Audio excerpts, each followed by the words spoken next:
Hey guys, Violet here. In today's episode, I'm going to show you how to make chocolate chip blueberry muffins. The first thing you need to do is preheat your oven to 400 degrees. And the next thing you need to do is to measure out all of your ingredients into separate bowls. This way you can make sure that you have all of your stuff. So before we get started, make sure that you hit subscribe, like this video, and share with all of your friends. So let's get started by preheating our oven like I had said. And make sure that you have your muffin cups, and if you want the liners for them, have those together. And we're going to combine all of the first part of the ingredients together. Since this is going to have a cinnamon crumb topping, you can add that later. It's going to be done at the end. So let's go over to the mixer and combine our ingredients. Okay, so in my bowl I've got the 1½ cups of flour, the 3/4 cup of sugar, the salt and the baking powder. And then we're going to place the vegetable oil into the 1 cup measuring cup and add the egg and enough milk to fill the cup. So that's going to end up being 1/3 cup of vegetable oil, 1/3 cup of milk, and then your egg. We'll mix these all together, and since I'm doing a double batch, it's going to look a little bit more. And after all these ingredients have been mixed, we'll add in the blueberries by folding them in and not with the mixer. Okay, now we're going to mix this on medium for about 2 minutes. Now this is all the ingredients minus the blueberries and the chocolate chips. So again, we're going to mix on medium for 2 minutes. Okay, now all of that has been well combined. So we're going to add in our chocolate chips. I've got a 10-ounce bag of Ghirardelli 60% cocoa bittersweet chocolate chips. I'm going to add this in. And then we're just going to mix this until they've all been mixed together. Maybe about 10 seconds on medium. Now if you just wanted a chocolate chip muffin, you'd stop here. Or if you wanted to have a blueberry muffin instead of the chocolate chip added, you just wouldn't add the chocolate chips to the batter. So now that these ingredients have been mixed, we're going to go back to the table and we're going to gently fold in the fresh blueberries. This is what your batter should look like. It's going to be kind of glossy, nice, well mixed, no clumps. Everything is going to look really good, and it's going to be kind of thick, which is okay. On a regular recipe, you would add in a single cup of blueberries, or if you want, you can double it up if you like your muffin to be more blueberry. So we'll add in our blueberries, and again, I'm doing a double recipe, so mine looks a lot more than yours. That's normal. And you want to gently fold it in, trying really hard not to crush any of your berries, okay? So when you're folding, you're just going to do a gentle fold. So you'll just mix it in, very gentle.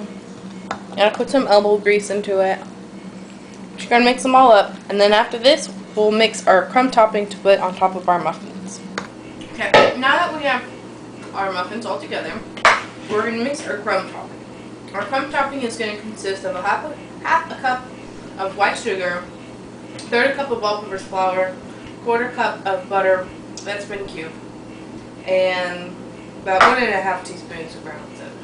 Again, I'm doing a double batch, so everything is going to be significantly more. So I like to use a slotted spoon when I'm mixing in my crumb topping. So you just put in the butter, and then you're going to mix this together. So we're going to mix in our butter, and it should be at room temperature, but you don't want it melted. So just mix it all together.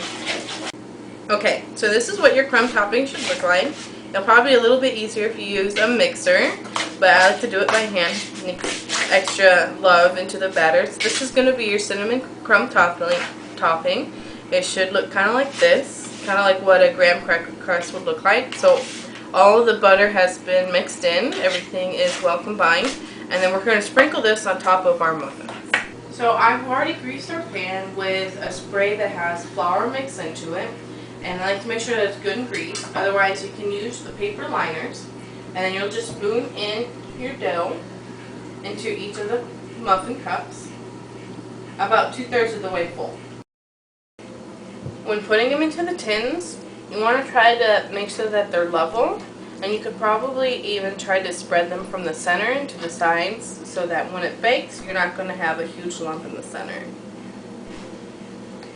But like I said before, they need to be about 2/3 of the way full. And then you're going to do this for all of the muffins. Okay, after you've gotten all of your muffins filled, you're going to sprinkle on our cinnamon topping by using a fork or something else of your choosing. Okay, after you've gotten all of your muffins filled, you're going to sprinkle on our cinnamon topping by using a fork or something else of your choosing. Okay, after everything has been done and completed, we're going to bake these muffins for about 20 to 25 minutes or until they're done. The best way to make sure that they're done is by inserting a toothpick into the center of the muffin, and if it comes out clean, then your muffin's been done. After they are completed, we'll leave them in the pan for about I'd say 5 minutes. And then after that, we'll put them onto a cooling rack to cool the rest of the way. Okay, after the muffins have cooled for about 5 minutes, this is generally what they should look like. The best way to take them out of the pan is by using a tablespoon, and you just go down underneath it and it comes right out. And then you can place it on your cooling rack. Now you're going to do this for all of your muffins. Okay, after the muffins have cooled for about 5 minutes, this is generally what they should look like. The best way to take them out of the pan is by using a tablespoon, and you just go down underneath it and it comes right out. And then you can place it on your cooling rack. Now you're going to do this for all of your muffins. Okay, so after your muffins are on the cooling rack, they're cooling, you're going to let them cool for, I don't know, 15 minutes I guess. They taste awesome when they're warm. And if you don't want to have chocolate chips and just do a simple blueberry recipe, you can do just that. And you can play around with the amount of blueberries that you use depending on your liking. And, you know, vice versa. So if you want to have a chocolate chip muffin, then you would do the same for that. If you don't want the cinnamon crumb topping, you don't have to do that either. And if you didn't want muffins, then I'm not sure why you looked up this recipe. So that's going to be about it for today's episode. Remember to hit subscribe, like this video, and share with your friends. See you guys next time.